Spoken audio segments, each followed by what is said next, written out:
compte qu'il y avait des commerces de proximité qui souhaitaient également intégrer la démarche de solidarité, proposer des solutions solidaires à leurs clients.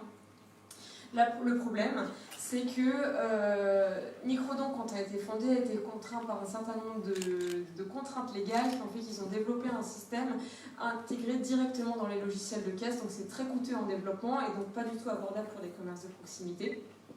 Et quand on dit développement de la grande enseigne sur des temps où il y a très peu de temps d'attente parce qu'on a envie d'aller vite en caisse, donc si on veut soutenir une association, il vaut mieux que ce soit une association que tout le monde connaisse. Et donc, encore une fois, c'est une solution développée pour des grosses ONG. Et je trouve ça vraiment dommage parce que ce qu'il faut savoir, c'est que la moitié des associations en France vivent avec un budget de moins de 5 000 € à l'année. Donc même si elles ont 200, 300 € en plus, pour elles, leur pouvoir d'action, elle est démultipliée. L'impact, il est énorme.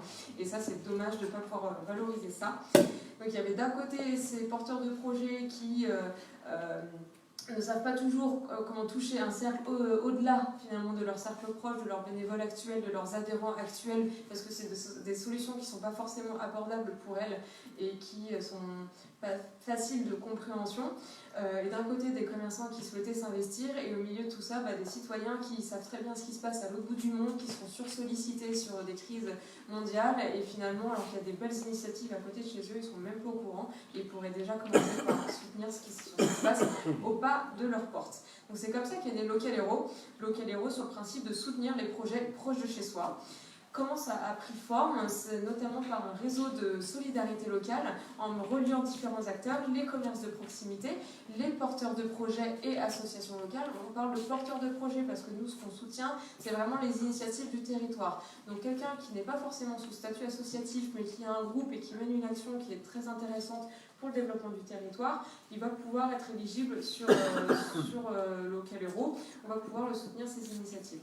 Et relier avant tout pour les citoyens, pour leur permettre de savoir ce qui se passe à côté de chez eux et de pouvoir soutenir facilement. Donc pourquoi cette solution est super cool? Parce que ça donne plus de moyens pour les associations locales. On a des professionnels de proximité qui sont valorisés, notamment dans un contexte de désertification des centres-villes, où il y a de plus en plus de grands centres commerciaux qui grandissent en périphérie et finalement une perte de lien social parce qu'on considère que les commerces de proximité sont des acteurs majeurs pour la vie territoriale et la vie sociale locale. Donc on a des citoyens également qui soutiennent des projets locaux et ça a un impact immédiat parce qu'on est sur des durées qui sont beaucoup plus courtes avec de la visibilité. On noue des partenariats avec des médias locaux, ce qui fait que ça donne de la visibilité immédiate et que finalement le citoyen, lorsqu'il fait un don sur une borne chez un commerçant solidaire, il va pouvoir retrouver l'information, que ce soit en ligne, sur l'ensemble des médias, voire directement se déplacer pour rencontrer les porteurs de projets, aller voir les associations. Donc dans un souci de transparence, c'est difficile de mentir sur ce qu'est devenu l'avenir des dons et ça permet de montrer concrètement aux citoyens qu'en faisant un petit geste, ça a beaucoup d'impact, notamment pour le lieu où il vit et donc finalement c'est presque le citoyen qui en bénéficie. C'est une ville qui devient attractive et où il fait bon vivre. Ça, c'était pour la présentation de Local Hero pour ceux qui ne connaissent pas. Néanmoins, nous ne sommes pas partis pour ce qu'on est devenu aujourd'hui. Il a bien fallu démarrer quelque part. Donc, profitons de cette première année de développement de l'initiative pour pouvoir faire un petit flashback sur ce qu'on était il y a un an. Et il y a un an, on était ça. Ça, c'était Local Hero. Vous pouvez voir sur la page, sur la première photo de gauche, en fait, on a pris des solutions du marché sur ce quoi pouvait ressembler une borne et on l'a testé en conditions réelles chez des médecins et chez des commerces de proximité pour se rendre compte que c'était pas forcément que le besoin était là, que l'intérêt était là, mais que la borne telle qu'elle était présentée n'était pas suffisante pour les personnes, pour les inciter à soutenir. Et donc on a eu des groupes de co-construction avec des citoyens auxquels on a proposé différents visuels de bornes, ce à quoi ça pourrait ressembler. Donc on a co-construit la solution aussi avec les donateurs potentiels. Donc là, par exemple, le visuel d'en bas, vous pouvez voir aussi un proto du format du livre, vous le verrez là-bas. N'hésitez pas, on a mis une petite boîte à idées, une petite boîte à retour. Notez tout ce qui vous passe par la tête, faites-nous vos retours, on est preneurs du développement de la solution en fait, avec un maximum de personnes. Et il y a une borne qui a été réalisée, alors à la base c'était parce qu'on est parti en co-construction avec un salon de coiffure qui disait que c'était très intéressant de pouvoir déplacer la borne profiter des temps d'attente, notamment des temps de pause en fait, des couleurs, pour permettre, au lieu d'apporter un magazine People, que c'était peut-être plus intéressant de s'informer sur les projets qui se passaient autour de chez soi. Donc sur le côté mobilité qu'on a testé, cette borne a pris cette forme-là, mais vous voyez bien aujourd'hui sur les bornes qu'il y a sur les différentes tables que le côté mobile s'est traduit autrement. Donc celle-là, c'est notre petit musée, on l'appelle la borne E.T. parce que c'était notre mot qui nous a permis. Ce qu'il faut savoir, donc ça c'est vraiment des prototypes, et ce que vous pouvez voir à l'écran, en fait ce sont des maquettes cliquables. Donc on a complètement développé, co-construit la solution avec les donateurs à partir de maquettes cliquables où ils nous ont fait des retours sur ce que vous pouvez voir actuellement à l'écran. Et actuellement à l'écran, qu'est-ce qu'on en a fait? On a intégré la Blue Factory en septembre 2018, qui est l'incubateur de l'école de ESCP Europe. Les locaux sont juste à côté, qui nous ont permis d'avoir des locaux pour accueillir notre super équipe, et de pouvoir développer la solution dans de bonnes conditions.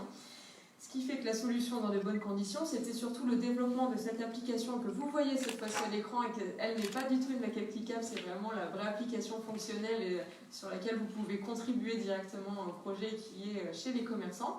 Donc l'idée, c'est de pouvoir présenter les projets de manière simple et de pouvoir proposer à chacun de soutenir à la hauteur des moyens qu'il a, ou en fonction de l'équivalence qu'il y voit aussi pour le projet, à partir d'une solution en paiement sans contact. Mais vous pouvez aussi rentrer votre carte bancaire. L'idée, c'était vraiment de faciliter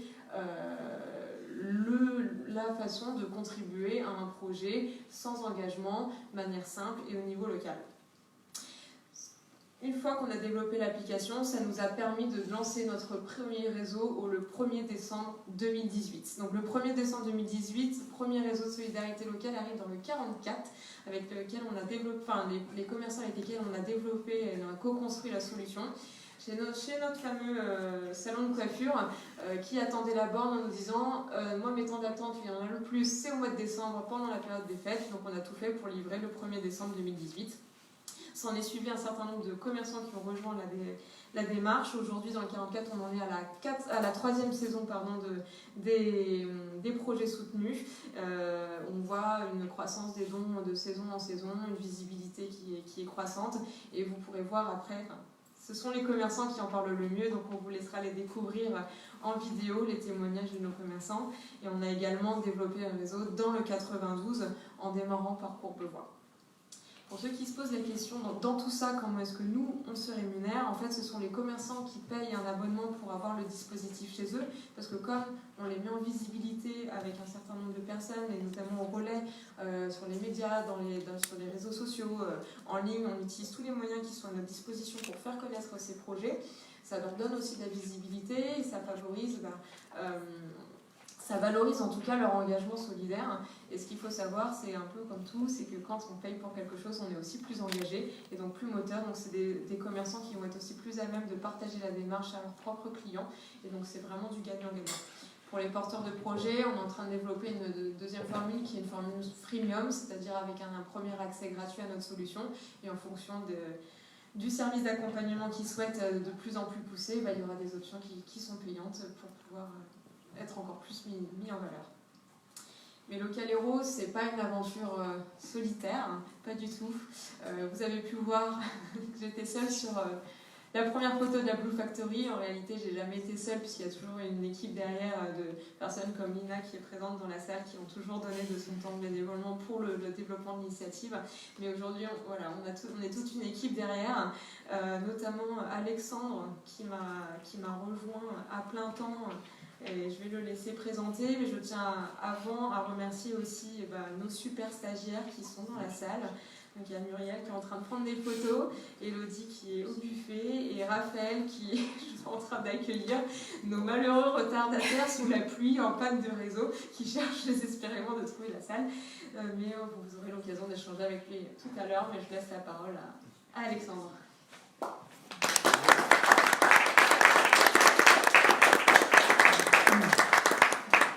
Bonjour, je m'appelle Alexandre, j'ai 33 ans et je suis le deuxième bonhomme là qui est prêt à combattre les cas méchants.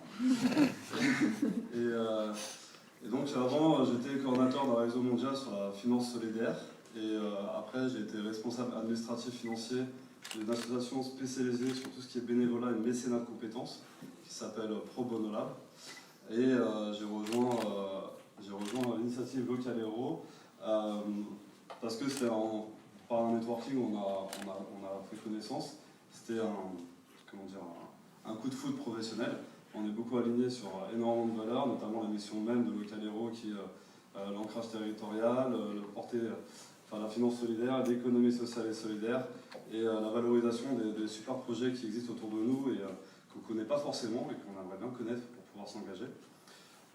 Donc voilà, et je suis bras droit et responsable des partenariats, c'est-à-dire que ça fait longtemps que je suis dans l'économie sociale et solidaire, c'est ma première passion. Je vois un peu avec quelle structure, plus tard, on pourrait nouer des partenariats et travailler en réseau, et aussi notamment développer des nouveaux réseaux, donc des nouvelles zones géographiques, des nouvelles villes où on va implanter des bornes chez des commerçants. Voilà. Et notamment, grâce à l'arrivée d'Alexandre et de toute la super équipe, on a pu lancer là au 1er juin un réseau sur Boulogne, donc une nouvelle ville qui intègre les réseaux des professionnels solidaires sur la ville de Boulogne-Billancourt dans le 92. Et il y a plein de choses à arriver, mais je pense qu'on a assez parlé et on va vous laisser découvrir en images les témoignages de nos commerçants qui vous feront de meilleurs retours d'expérience que nous. C'est aussi une formule un peu gagnant-gagnant parce que bon, du coup, moi, je aide à promouvoir des projets locaux et eux, Local Hero, en échange, nous fait un peu de publicité, nous fait connaître dans les environs. En fait, ça me permet de rayonner plus que s'amener, parce qu'en fait, vous allez être amené à grandir et donc voilà. Ça permet d'avoir un rayonnement plus large que ce que moi, en tant que petit commerçant, pourrait me permettre de faire comme publicité. Des gens qui rentrent spontanément dans le salon, qui ne sont pas clients, qui par curiosité ou par désir en fait, de faire un don, rentrent dans le salon et font un don ou regardent simplement. Et les clients sont assez attentifs par rapport à ça et trouvent que c'est une idée qui sort un petit peu du milieu de la coiffure et qui peut apporter des choses nouvelles.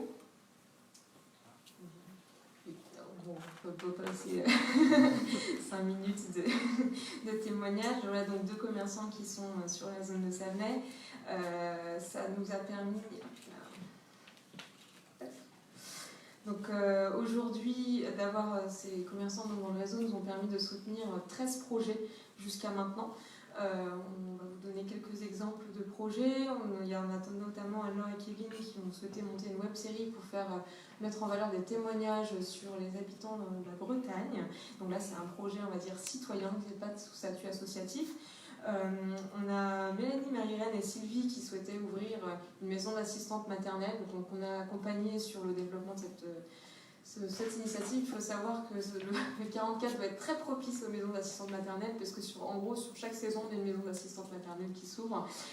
Donc on doit être référencé. Local Hero permet d'ouvrir des maisons d'assistante maternelle. Sur une autre zone géographique à Asnières, on a Frédéric et leur équipe qui souhaitent développer une épicerie coopérative et solidaire. Et puis on a pris l'exemple aussi du projet de Josette avec son association Vie d'éveil. Mais pour le coup, je pense qu'elle en parlera mieux que nous. Donc ce que je vous propose de faire, c'est cette fois-ci regarder un témoignage de la MAM, la cabane des tout-petits. Et puis ensuite, Josette pourrait également témoigner de son aventure avec nous. Par le biais de Local Hero, nous sommes fait connaître sur la commune de Savenay parce que depuis que Local Hero a mis notre projet sur le site, la page Facebook de la mairie de Savenay, depuis ce jour-là, on a des appels, on a des contacts, on a vraiment des parents, on a vraiment tout le monde qui cherche à moi. Depuis que j'ai rencontré Ophélie, la fondatrice de Local Hero, jusqu'aujourd'hui, c'est que du positif. Voilà, c'est que du positif. Félicitations. Et je lui dis bravo. Comme je l'ai dit, je l'ai mis sur la page Facebook. Bravo à toute l'équipe pour d'abord leur professionnalisme et tout le travail qu'ils font auprès de personnes qui ont proche. Voilà pour le témoignage de Mélanie. Et je laisse la place maintenant à Josette qui va pouvoir également témoigner de son aventure avec nous. Merci Josette. Bonjour. Donc je représente l'association Ludéveil qui est implantée à Courbevoie depuis 6 ans et qui est un petit centre qui accueille des enfants avec autisme, avec un autisme sévère. Ça veut dire qu'ils ont un cerveau qui est resté un cerveau de bébé alors que leur corps grandit normalement. Et ce sont des enfants qui souvent ne trouvent aucune place nulle part. Et donc j'ai été séduite par le projet Local Hero, d'abord parce que l'équipe est très sympathique et que j'ai beaucoup de plaisir à échanger avec cette équipe. Et puis aussi, ce qui m'a séduit, c'est le côté local. Comme l'a très bien dit Ophélie, depuis 20-30 ans, on ouvre son esprit à la dimension du monde et on sait ce qui se passe à l'autre bout de la planète. On soutient des projets à l'autre bout du monde, mais c'est très bien, il faut que ça continue. Mais souvent, on ne sait pas trop ce qui se passe dans notre quartier.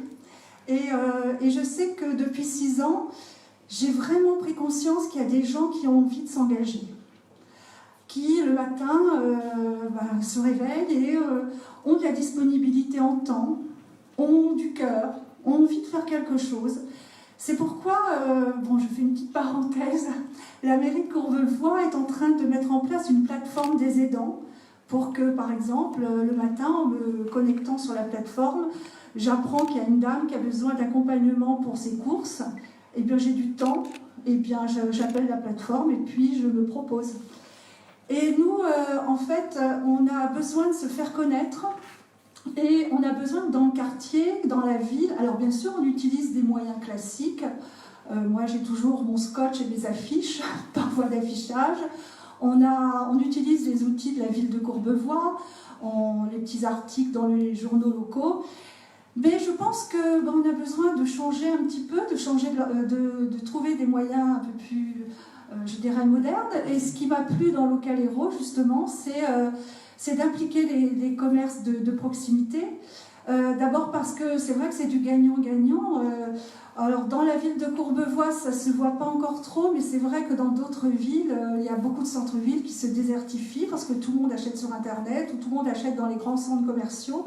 Donc c'est important aussi que les commerces puissent vivre et puissent communiquer. Comme nous, petite association, on a besoin de communiquer parce que dans notre centre, on a mis en place une méthode qui vraiment apporte des résultats très encourageants pour vaincre l'autisme. C'est un immense espoir et c'est basé sur quelque chose de très simple, mais souvent les belles choses sont souvent très simples, c'est la stimulation par le jeu. C'est-à-dire que nos enfants bénéficient d'une salle de jeu à eux et en fait il nous faut tout un réseau de bénévoles qui s'engagent 1h30 par semaine. Et ainsi, dans la journée, l'enfant a des personnes qui se relaient autour de lui du matin jusqu'au soir pour le faire jouer, parce qu'on sait qu'un enfant avec autisme, il ne va pas jouer tout seul, comme un enfant normal. Et cette stimulation du cerveau, la fondatrice de la méthode a l'habitude de parler de... Aujourd'hui, on est tous avec des ordinateurs et l'informatique. Pour que l'informatique marche, il faut que les circuits soient connectés. Et un enfant autiste, il a des zones du cerveau qui ne sont pas connectées, l'information ne passe pas d'un neurone à l'autre. Mais en stimulant l'enfant par le jeu, en allant vers lui, en étant dans une attitude de bienveillance et de gentillesse, eh bien, tout à coup, ça se remet en marche. Comme les voitures au début du XXe siècle, il fallait tourner la manivelle, hop, le moteur s'allumait. Ben, c'est un peu ça. Et c'est vrai que depuis 6 ans, j'ai vu des très beaux progrès. Vraiment des enfants qui auraient fini leur vie dans un hôpital psychiatrique, loin de tout, enfin, comme ça se passe encore malheureusement aujourd'hui, s'éveiller au monde, reprendre les stades du développement qu'ils auraient dû avoir avant, et commencer à découvrir le monde, à accéder aux apprentissages. Donc pour nous, c'est très important de communiquer, et de communiquer localement. Et ça, Local Hero le fait très très bien par ses bornes, par la présentation. L'équipe est venue dans notre centre voir un peu ce qu'on y fait. Et en même temps, les commerçants aussi communiquent aussi sur ce qu'ils font. Donc c'est très bien. En même temps, ça nous aide à trouver de nouveaux bénévoles parce qu'il faut pour 5 enfants à peu près 130 bénévoles et qu'il faut sans cesse renouveler. Donc des personnes s'engagent pour faire du bénévolat, comme elles s'engagent pour nous soutenir financièrement. Et puis on va entendre parler de nous. Et puis les familles qui sont confrontées au handicap de l'autisme, souvent sont un peu repliées sur elles-mêmes et ne savent pas trop après, c'est vrai, il y a Internet, mais de savoir qu'il y a à côté de chez eux quelque chose qui peut être intéressant pour leur enfant, c'est vraiment très très bien. Et ça concourt à cette communication. La communication, c'est essentiel. Là, je m'en suis rendu compte depuis 6 ans. Savoir communiquer, utiliser des moyens modernes pour communiquer, voilà, et je pense que c'est une très très belle initiative que Localero, et je souhaite que voilà, elle puisse grandir et se développer au maximum. Voilà, merci.